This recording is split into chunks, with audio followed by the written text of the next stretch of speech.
and we are who we are all together.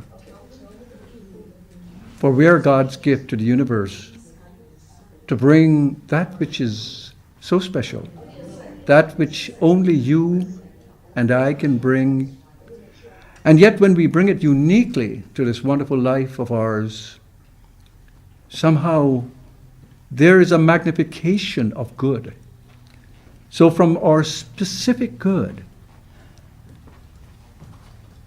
we enter into a collection, a reservoir, if you will, of immense good, not only for ourselves, but for everyone.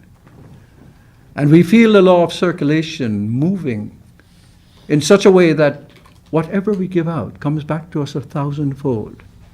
And as Dr. Holmes says, good and good alone goes from us, and good and good alone returns to us. And knowing that this is the truth about each one of us, and knowing that we have blessed this particular gathering, this coming together, and we're open to whatever insight comes to us, either through the lessons or whatever other ways that Spirit will reveal it, we are thankful for it. So we say, thank you, Father, Mother, God, and together let us affirm. And so it is. Okay, you have a copy of my syllabus here, and as I say, I don't know exactly how well I'll stick to it, but I'll try to. I want to talk about thriving and flourishing in this world, because I believe that the world begins, your world begins with you. Yes, it's nice to read the Genesis story and hear God is creating this wonderful universe, but it absolutely has no meaning until you show up.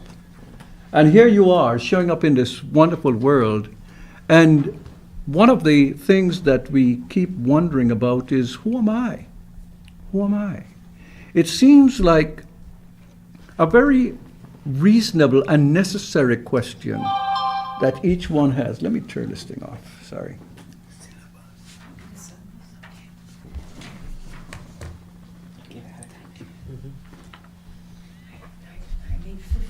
Yes.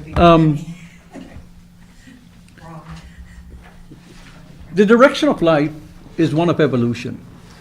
Nobody is here to be statically where you started.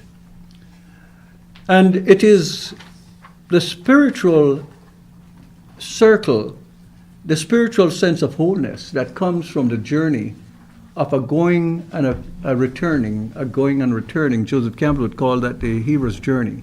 It's a going and a returning. And as T.S. Eliot would say, we shall not cease from exploration. And at the end of all our exploring will be to arrive where we started and to know the place for the first time. But it's not just the place that we are here to know for the first time. We're here to know ourselves in a way that we have never recognized before in our lives. So it's a universal journey, and it's a spiritual journey. And it's a journey where we begin to learn about our potential, not in a theoretical way, but in a way that allows us to be more expressed.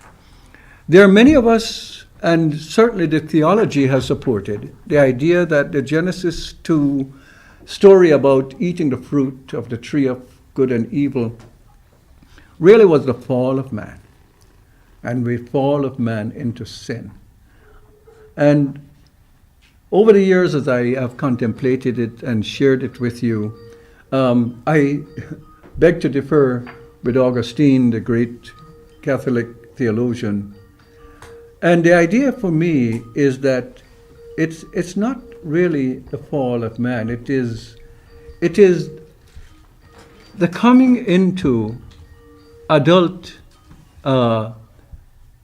knowledge and adult responsibility to take the adventure where you're not inside the parental garden where everything is provided for you, but to go out and discover the essential garden that is within yourself while you're dealing with all the comings and goings of life, all the conflicts of life. And so, just as your parents at least attempt to push you out of the house when you get to a certain age because you are kind of disobedient, you want to do what you want to do. You want to come in when you want to come in. It's the same story, except that it is cast in a spiritual myth, and you have now come to a place where you can take on the responsibility of finding out who you are. And so one of the things that we do in finding out who we are is that we rebel against who we are initially. We are ready to take that journey. We have had biological birth, and somewhere out there in the unknown encounters of everyday life, there is the call to evolve, the call to take the dangerous path, the call to fail sometimes, but there is also the call to succeed. It's a call to fail only because we misread the teachings and we misread the value of what we're going through. We cast them into a negative setting, and therefore we do not have the experience that should unfold because we have turned our attention to the pain and the tribulation and the challenge without recognizing that it is a moment of a call to evoke a tremendous spiritual potential that lies inside of each one of us. This is where we are. So yesterday I wrote a little poem about the call, and it may make sense to you or it may not, and don't worry about it, you're not going to get a test on it. It says, "Who am I?" is the call to some distant horizon. It draws me to some unknown territory, alone and afraid, yet not daring to turn back because the sparkle of life called me, while death hypnotized me with hollow eyes. Time slips with frightening speed, slipping through my fingers like quicksilver. So I trust myself across the threshold of safety, for nothing but a promise to find this something about myself, which will not allow me to rest to save my life. Nor is there any looking back, for the image of Lot's wife fuels my fear, even as the mystery of traveling inward towards the echoes of my call consoles me with thoughts of heaven. So it is this kind of conflicted self that we leave home not quite knowing what we are. There is something beckoning us to go out and make a living, but it's not just making a living as we do it. It's also developing a life, claiming the life of who you truly are, even as all these things are happening before you. And all we have to go out with is our ego, which is really a tentative identity. It is, when I was in architecture there were buildings that the army had that were supposed to be temporary buildings, and they were temporary for 30 and 40 and 50 years because they were supposed to replace, and they never got replaced. And many of us have carried around our ego as our identity for all our lives. It was supposed to be a temporary setting. And Jesus really made it known to Nicodemus that you must be born again. And so that born again is not necessarily what is prescripted by fundamental Christianity, or fundamentalist Christianity, I should say. It's not just, gee, I accept something or someone as my personal savior, and suddenly there you are. The mysticism of rebirth is really about your own spiritual life. And it's an unfathomable essence of yourself that needs to come forth. And it can come forth. And it's really important when it comes forth to realize that not everybody is going to accept you. And this business of acceptance is very important to us. That's why some of us never dare become who we are, because we don't even know if we'll be accepted. And Jesus, sensing that there's some power to this, he says, a prophet is never honored in his own country.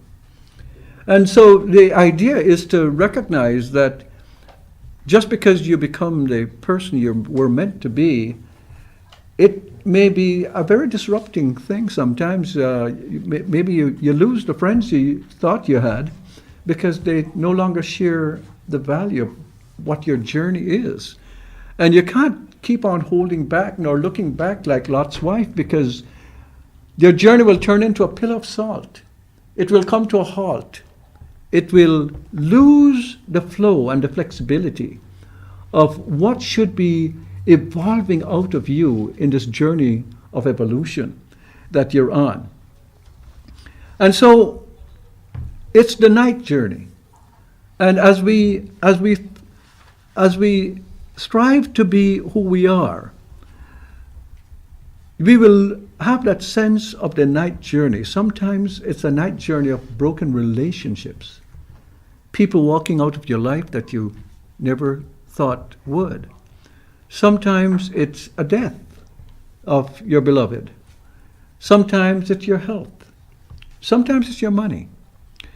But as these things happen, you can begin to cast them into what seem to be negation and have them weigh you down, or you can begin to understand that every problem is really a disguised opportunity for growth. And if you come to it in a science of mind way, if you come to it with a sense that you're always coming from good, and good is in and through everything, no matter how it seems in the moment, then you can find your way out of it. And to congratulate all of you, you have been finding your way out of things. The difference between finding your way out of things without the science of mind and with the science of mind is that you never quite are certain about what you're doing, because you never truly understand the principle, and so there is no consistency. The beauty of having the science of mind, principles, is that now there can be some consistency about where you turn to when there is a challenge in your life. And when you begin to do that, you're beginning to display a pattern that shows that there is a conscious mind and a subconscious mind. A conscious mind that makes decisions around the issues of your life. There is a subconscious mind that seems to form patterns from your thoughts. Patterns. We call them law in science of mind. But I want to use the word pattern because I'm exploring Ernest Holmes. I'm not trying to just give you what is in the textbook. I'm exploring. That's what my class is about. And so I want you to see that what is called laws are really patterns in mind. And so when Ernest used the seed idea, that is really the right idea. The seed is not some little shell with mathematical formulas in it. There's a pattern of life that is in it. And that pattern of life, when you plant the seed in the ground, it begins to grow into what it is. And we call that law, but because we call it law, it doesn't mean that some mathematician sat down and worked some formulas in calculus and put in there and say, okay, punch your computer when the time comes. No, this pattern is a pattern of life itself that we then objectify in terms of mathematical formulations.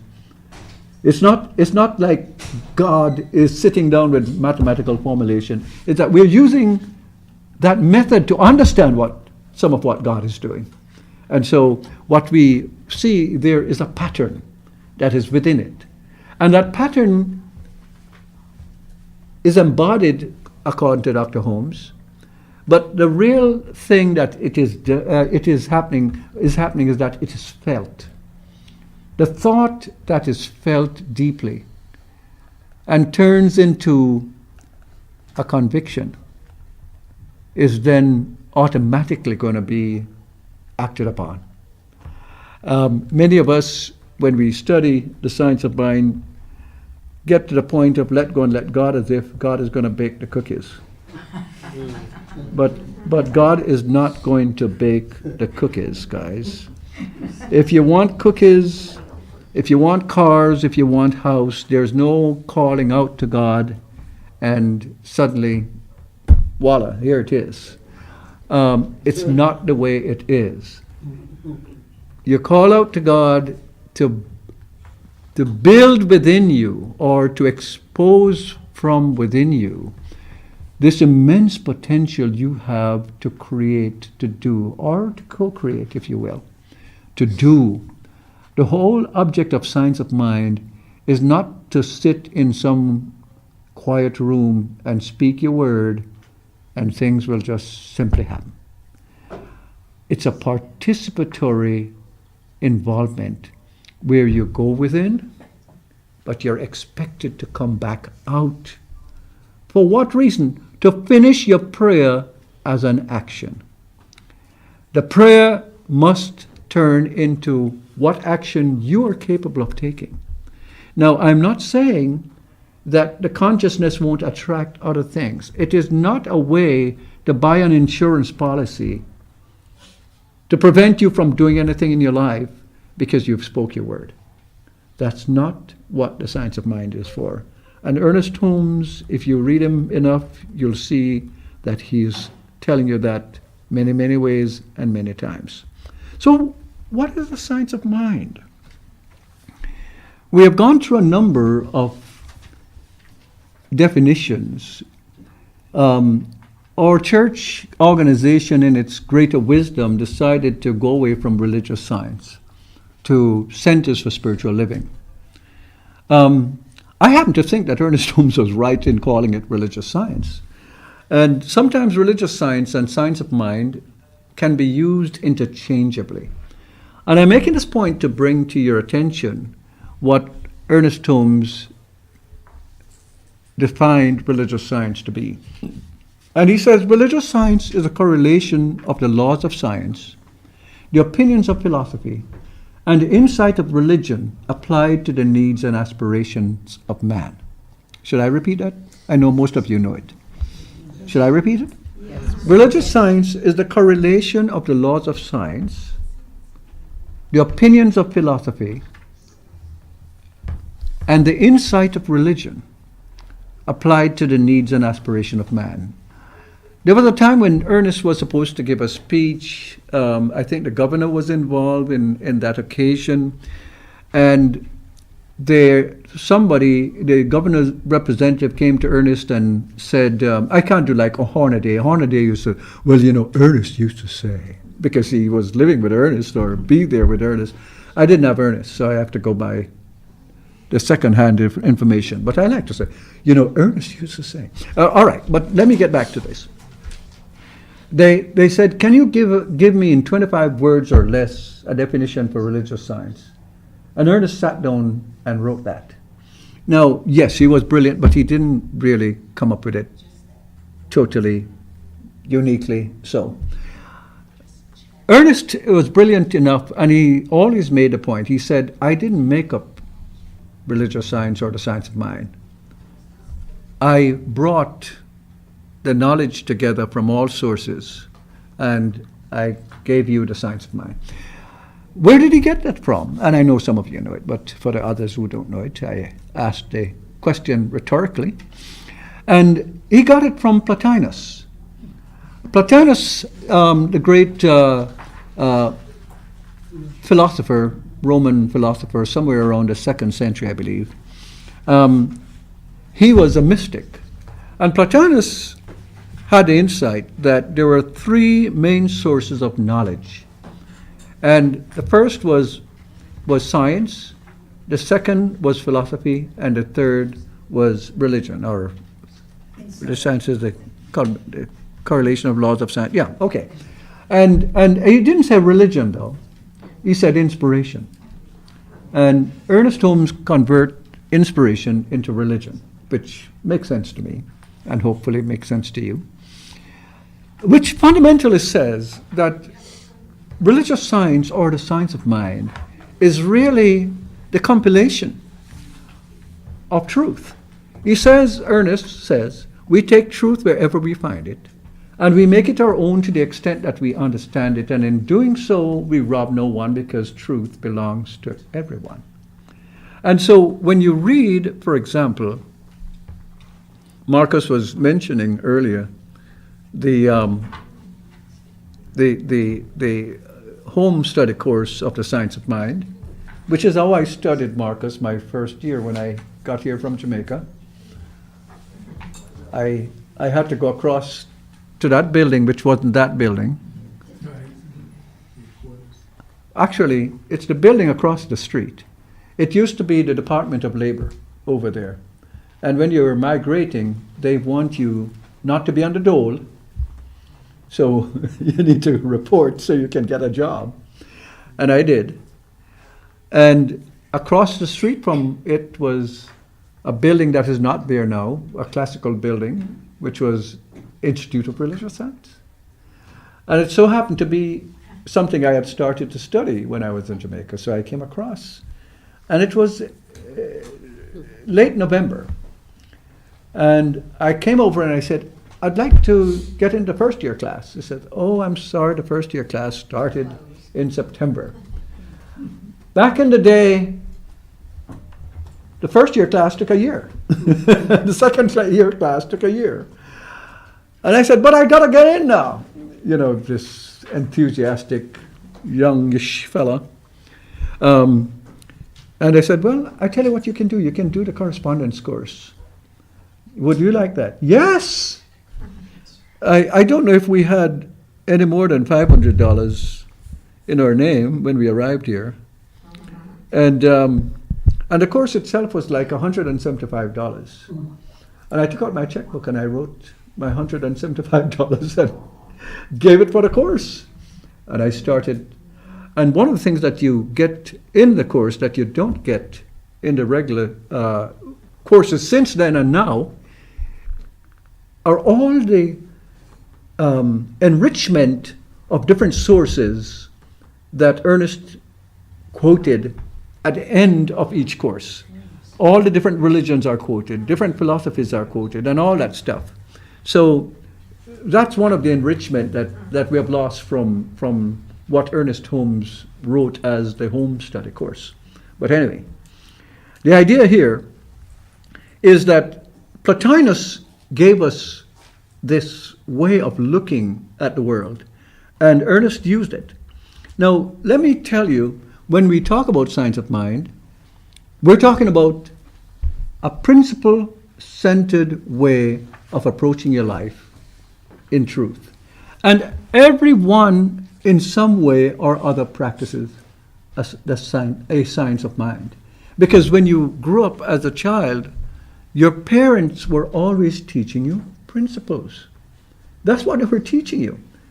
Now, we say science of mind, and I have made it clear here that science simply means the way something works. That's all a science means. We make it very complex, but science means the way something works.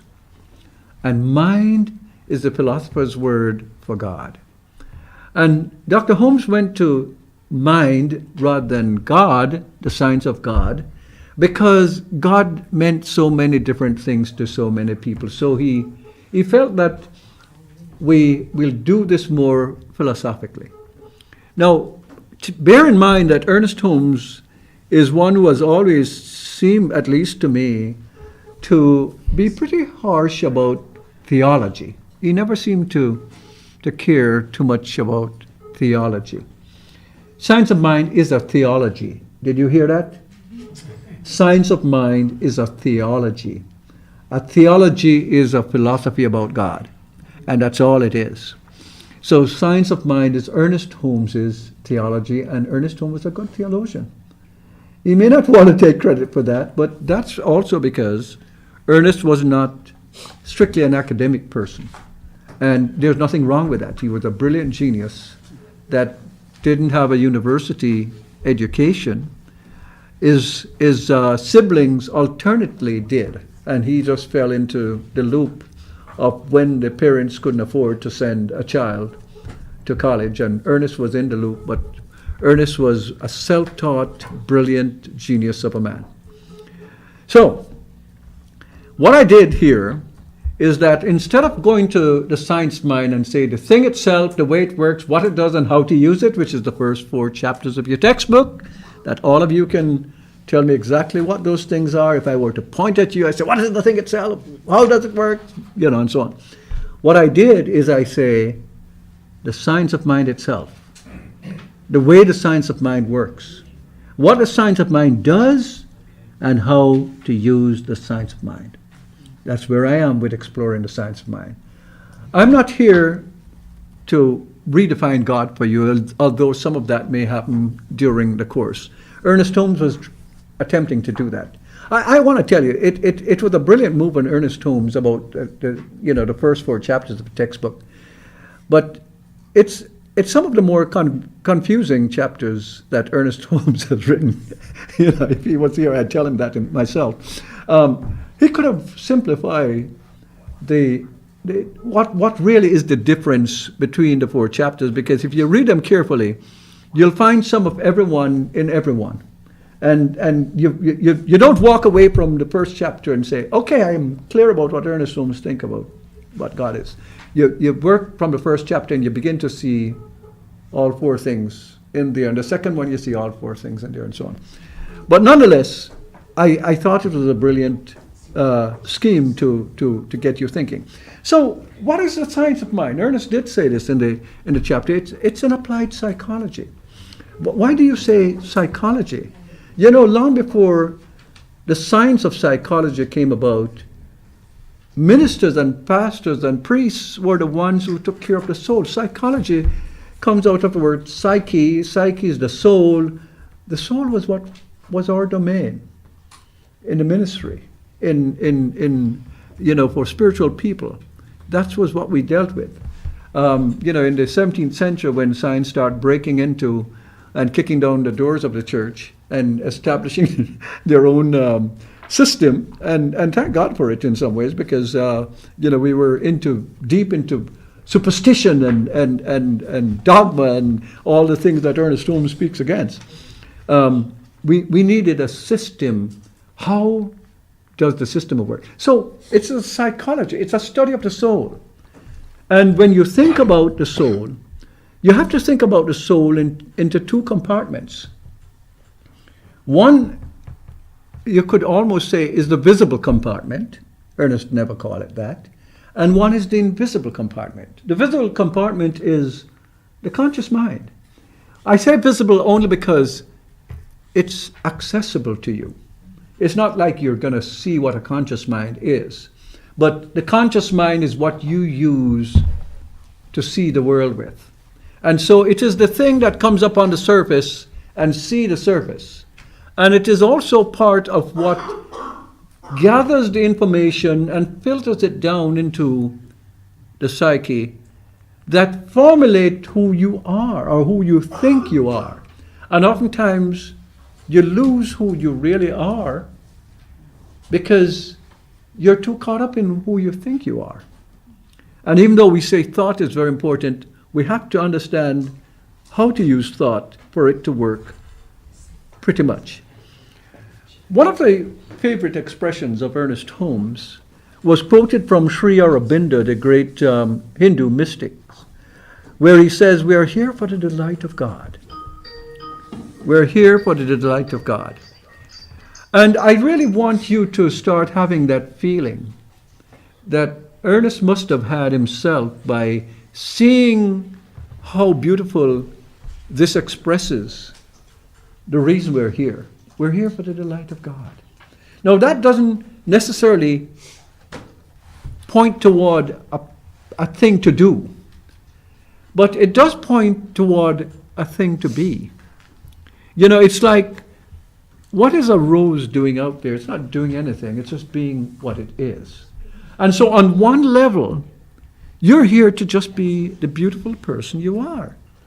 And we need to stop this notion of thinking that somehow we're not beautiful. You know, somehow, if we not in the right fashion, or we don't have the right weight, or we don't have the right color, whatever that color is, we don't have that suntan, and we're not dressed up, or we're not in ragged clothes, we're not beautiful. We are dealing with a uniquely beautiful person that you are. So we're trying to understand what the science of mind is, and what the science of mind really is the means by which we can connect to God, which now brings me into the God discussion. Who is God?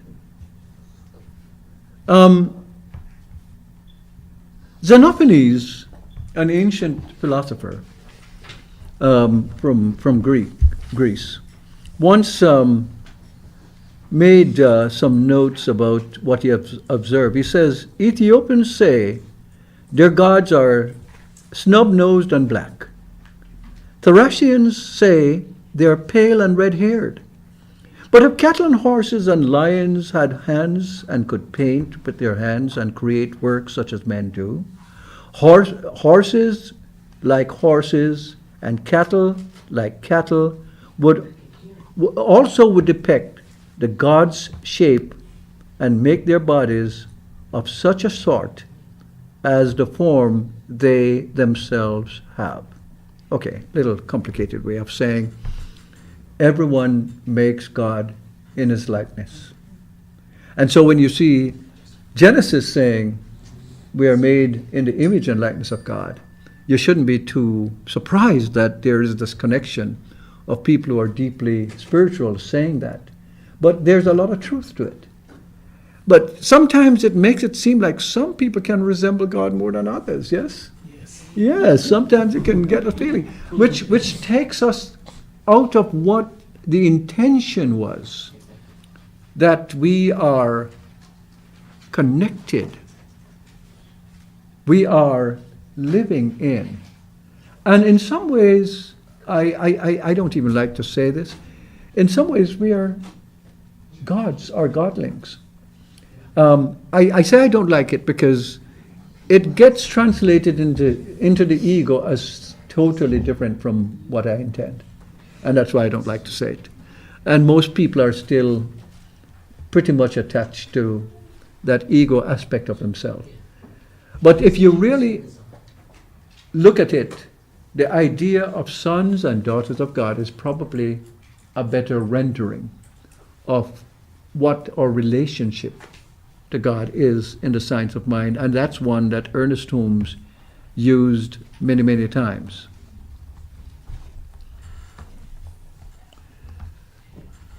We're coming up on a break soon, so let me go into saying that what the science mind is then is it is a way to connect to your source.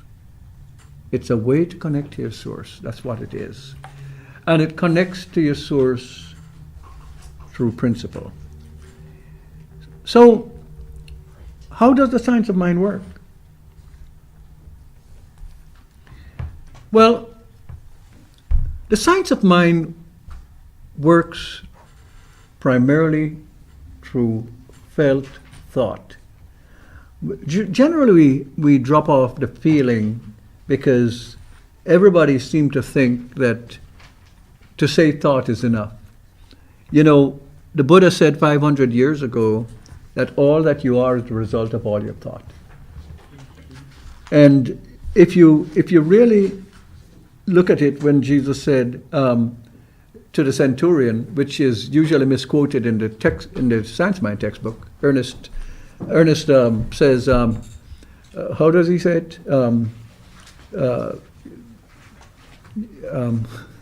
Why am I getting you? As you believe, no. It is done unto you as you believe. That's the way Ernest Holmes says it. And you have to be careful, because what happens is that readers like Ernest Holmes, at a time when he was writing, there wasn't all this need to do the quotes and accurately. I've done it too. You know, you say something and you say it 10 times and they start taking on a slightly different way from the original, but you still say it because you know that's the truth. Well, it's done on you believe, as you believe is not in the Bible just that way.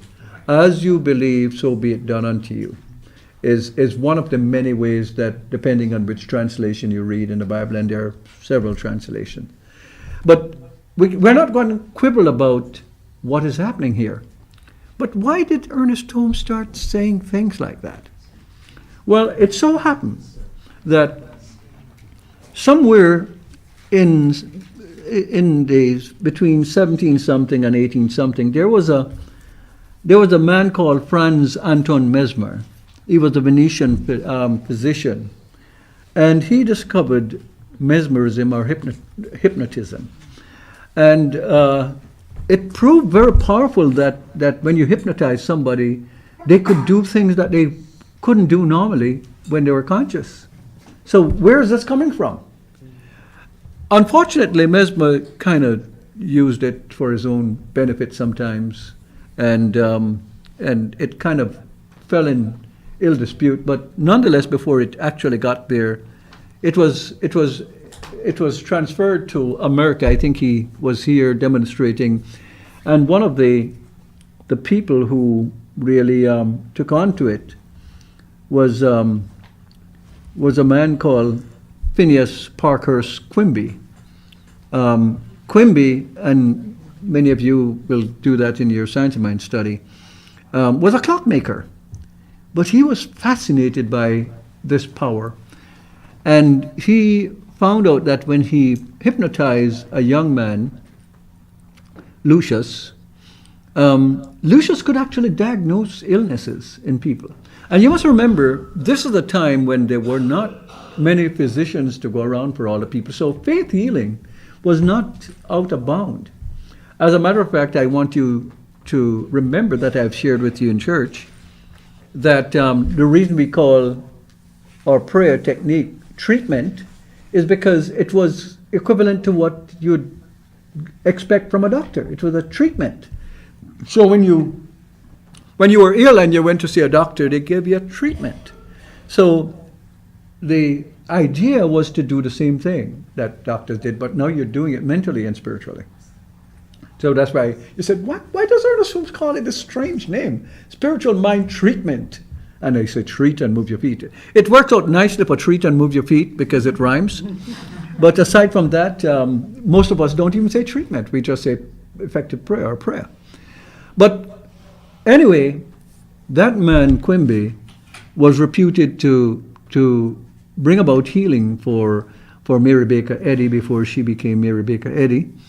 And you know, she got sick and the doctors couldn't help her, and she came back a second time as she did the first time. Quimby had passed on by this time, and so she started to think about what it is, and her result was to write Christian Science with Key to the Scriptures. In her little setting was another brilliant woman called Emma Curtis Hopkins, and this is like having two bulls in a china shop. These were two great women. After a while, Emma Curtis Hopkins had to go on her own because they were just two giants. They couldn't coexist in the same place. And she then went and started to do her own teachings. And among their students were some of the people who now headed up movement in what is now called New Thought movement. And we find the founder of Unity, the founder of Divine Science, and the founder of Science of Mind. And the founder of Unity was Charles Fillmore and his wife, what's her life name? Myrtle Fillmore. And then Melinda Kramer, I think, went to his situation. And Nona Brooks co-founded it, but she actually didn't I don't think she studied with Hopkins, and of course Ernest Holmes, and they formed new movements. Ernest Holmes says that without new thought, there wouldn't be any science of mind. I just thought I'd throw that in to let you see it. But what it does, it uses thought. It uses the method is to realize how powerful thought is. Now, thought is not a substitute for action.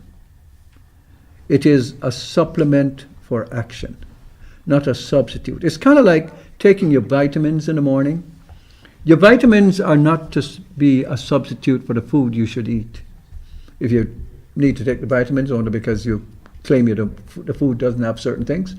But generally, if you can find certain things in the food, you do it. But in a similar sense, what I'm saying is that you don't go doing the prayer work and then sit on your couch and have a heavenly butler come knock at your door and say, okay, Huber is here with the lunch that you ordered. That is not the way of science of mind. Science of mind is really for people who know that they have the potential and the capacity to create good things in the world, and they want to do it. It's like telling a person who wants to sculpt or paint that all you have to do is sit down and think about it. No, you want to do it. That's why you're in it. You should want to do things with your life. That's why you're in the science of mind. Not just to say, pray about it. No, I'm not saying prayer is not an effective tool. I'm not saying you shouldn't pray where you can't even see how you can get something done.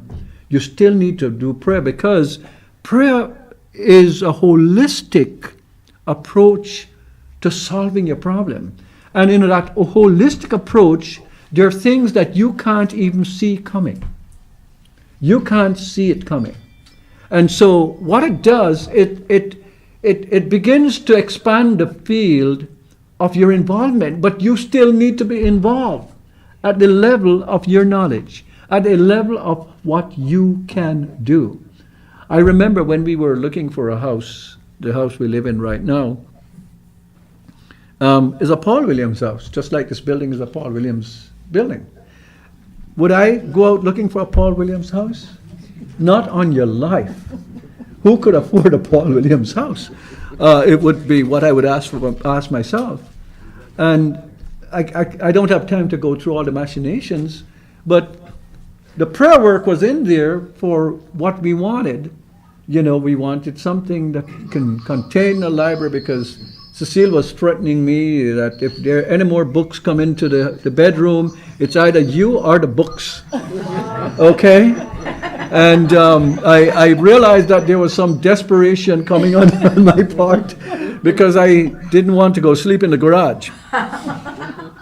So what I'm saying to you is that in the prayer work, we were doing things. We were contacting people and finding out and looking and all that. But in the prayer work, I could never have imagined what we ended up with. That is what I mean when I say prayer is a holistic encounter with God. That more than you can imagine is going to be involved. But you still need to do the portion of it that you need to do. You still need to understand the universe is a participatory universe. And you're not here just to think and dream and go sit in a cave somewhere and go You're here to make yourself and the world better. And God wants to do that through you. So what does Science of Mind do? What it does is that it gives you a chance to come to life with a greater sense of wholeness, with a greater sense of optimism. It gives you a chance to realize that even when it seems like there's no hope for whatever it is, that you don't have to lose hope. And it doesn't necessarily mean that everything is always going to work out just the way you imagine. Sometimes things don't work out just the way it's imagined. But what it does when it doesn't work out just the way you imagine is that it gives you the insight to see what you're going through spiritually in a way where you simply shed the load of what it is that you think is depressing to you. It falls away from you. And you don't lose that sweetness and that spirituality of who you are. People will die despite the fact that you pray for them. You will die despite the fact that you want to live forever. It's not a punishment, and it's not a failure of prayer. It's kind of like saying exercise failed because somebody, while he was doing it, had a heart attack and died. Or food failed because, somewhere or the other you didn't realize you were allergic to something and you eat the wrong thing and it does you in.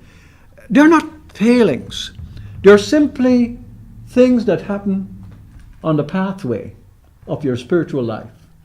And whatever it is that comes your way can be a gift for you to find a perspective, even as you remain optimistic about your life, that transcend.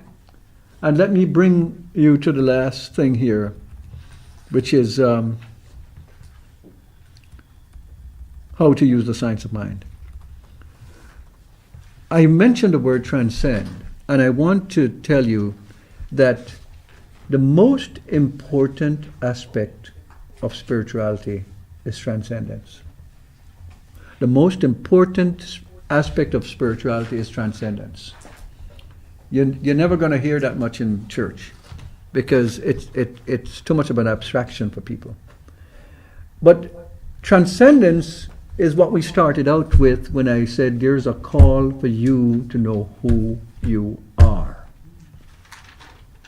And who you are, despite how impressive is your resume, many of you, despite how much you might be honored by various people and things, that's not who you are. That is what you do with who you are. But there is an insight into who you are. That is the mystical insight, where you begin to understand what the Hindu means when they say Tat Tavam Asi. Thou art that. Thou art that. But we can't say what that is, because it is beyond words. It is why initially the Hebrew people gave an unpronounceable word for God. Because God, the essence that is God, is beyond words. It's beyond words. And so, as the Zen mystic master said, he points to the moon. He says the finger points to the moon. It is not the finger, but the moon that's important. And so the definitions point to God, but the definitions are not God. The menu is not the meal. And I think that is a clearer way for us to understand it. You can look at a menu and you can experience Pavlov's dog. They ring the bell and they put the food and he salivates and he eats the food. And after a while, you don't put the food, you just ring the bell. The dog has made the association with the food and the bell. So you ring the bell, the dog salivates. And we don't want you to confuse the bell with the food. Okay? We want you to know that there is that aspect of things. And so, science of mind, what it does, it gives you the opportunity to work consistently at a high level of achievement and spirituality. where you don't feel like you have to trade away who you are, your integrity, to be where you need to be and to do what you need to do. And the way it does it primarily is in principles, love and law. The two fundamental pillars of science of mind, and there are only two, despite the fact that we have had a class that says the 10 core principles. There are two core principles, love and law. And love is really expressing the essence of God. And one of the real gifts that God has given to us that starts out when we were born, and the love and nurturing from our mothers, is how innate love can be. It's there already. All it needs to do is to develop. It's the God-given gift. Law is there in some basic ways, but in terms of your behavior, when you leave Eden, when you leave the parental guidance of the arms around you, and you get out into the world that calls you to maturity, spiritual maturity, and self-responsibility, when you leave to make that journey, you need to understand principles. The way that the great myth have shared principles with you are through stories. And so parables and stories in the Bible and all that. And not only in the Bible, fairy tales, all the stories of the world, the sacred stories of the world, the sacred stories of ancient peoples. These are little nuggets that they carry around for them to remember and to be informed. Remember a principle, but sometimes we don't have the abstraction that Ernest did for us. He abstracted the principles from what he read. And some of us never engage the original because we said, well, Ernest has done the work for us already. No, initially that's fine for the start. I say no because the real deepening comes from your begin to go back to the sources and to hear what Ernest himself might have heard but couldn't put in his interpretation of the principle. But you're hearing it for yourself. You're being transformed by the renewing of your mind, not by reading Paul, but by experiencing what Paul was experiencing, by reading what Paul was reading, not from a book, but from the world of experience, from the school of experience. And we can do that with science of mind if we are willing to explore the very nature of science of mind. And on that note, let's take a break.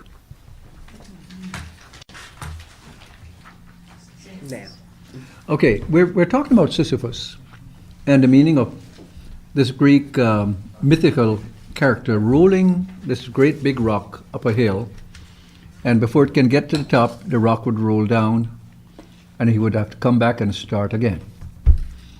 And I'm asking the question, what does it seem like to you?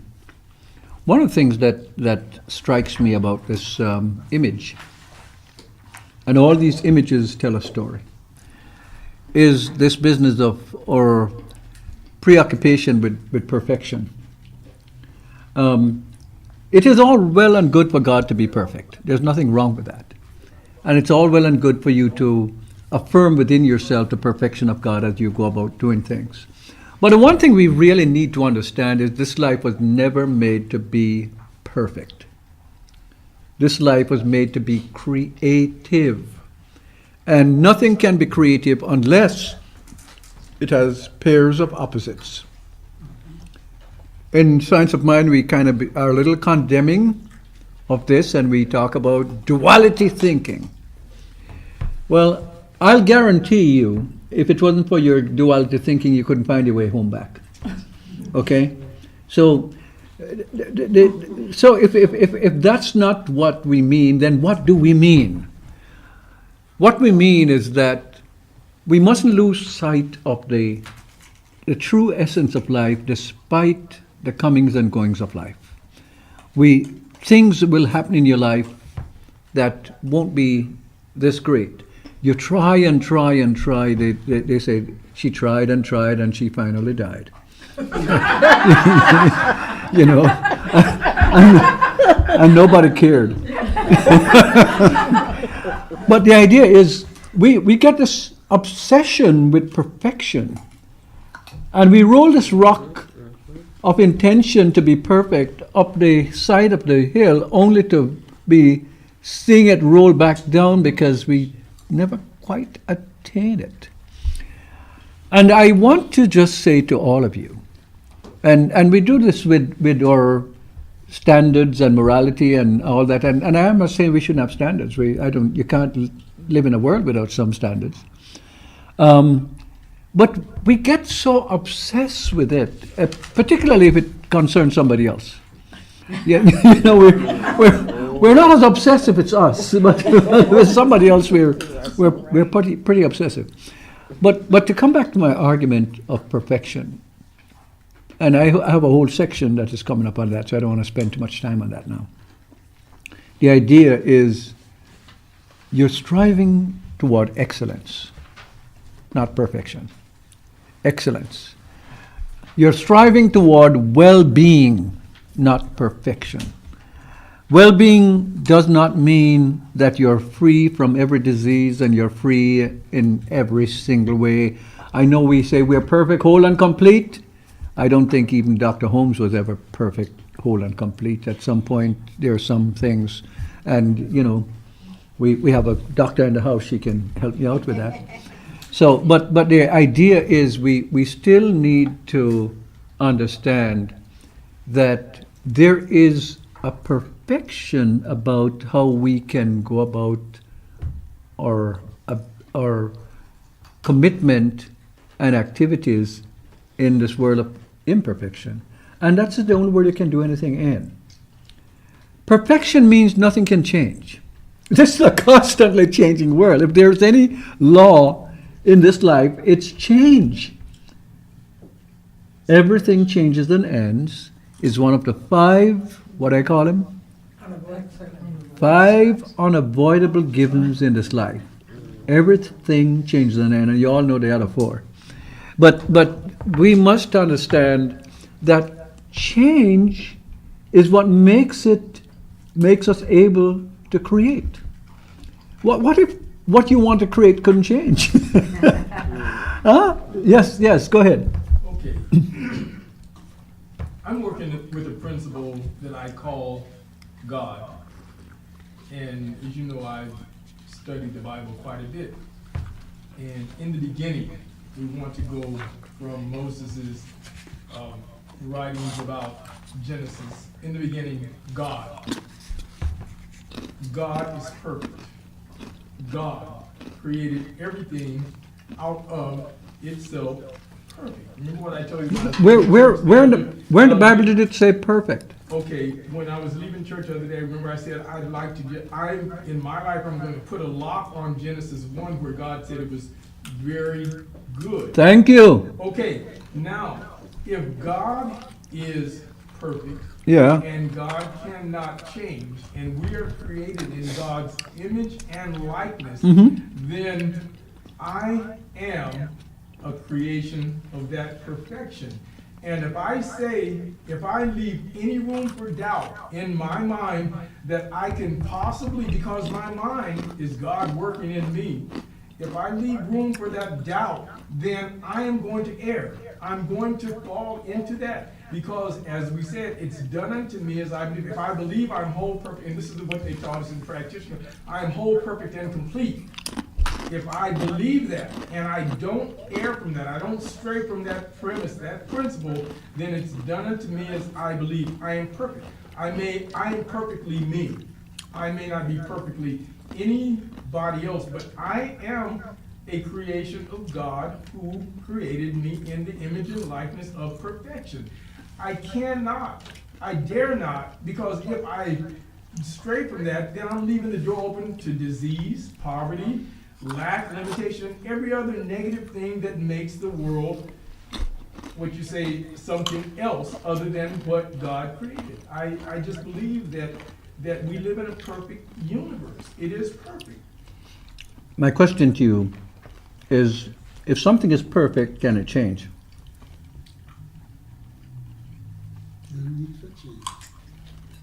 We'll have a need to Can it change. change? Yes. What is it going to change into? Yeah, that's right. What can it change? Well, I'm asking you the It cannot question. change anything All right. other than Since perfection. since you have been knowing yourself, are you the same person that you have always known? Yes, I am. Yes, I am. You were born. You were I born. am- Wait a second. You were born this big. With as we go through the business of as we go through the business of your thought can set you free. I already quoted to you, or did I? No, maybe I didn't quote it here. The William Blake poem that says, "To see the world in a grain of sand, and a heaven in a wild flower, hold infinity in the palm of your hand, and eternity in an hour." Blake was a powerful mystic. He was also a powerful artist and poet. And what we see here in Blake is what we want to see in the seed of an idea. Let me just go a little bit, take some liberties, poetic liberties with this poem. To see the world in a grain of sand. To see in this tiny little thing we call an idea a world of possibilities that you're capable of bringing about. This is the most magnificent thing. This is what you find Steve Jobs doing. This is what you find Bill Gates doing. These are the extreme examples. This is what you find. Give me some more examples. Huh? The Amazon guy. Yes, like I'm revealing something new for any one of you. It's just that we sometimes need to get into the discussion of it so we can share what it is that we're finding with each other. I'm going to skip where you are in the assessment because I can see time is actually rushing off, and Well, we're 10 anyway. you're a 10 anyway? Okay, everybody's a 10, huh? I have down here, but we're not going to write because we don't have enough time to write. But I have down here that how is science of mind the spirituality of happiness? I'm making that statement, and I perhaps need to find out whether you agree with that or not. And if so, how is it so? In regards to happiness, the way you started off your message, when this question is asked, how is the science of mind spirituality? When we're looking at the principles of science of mind, how the mind of God works,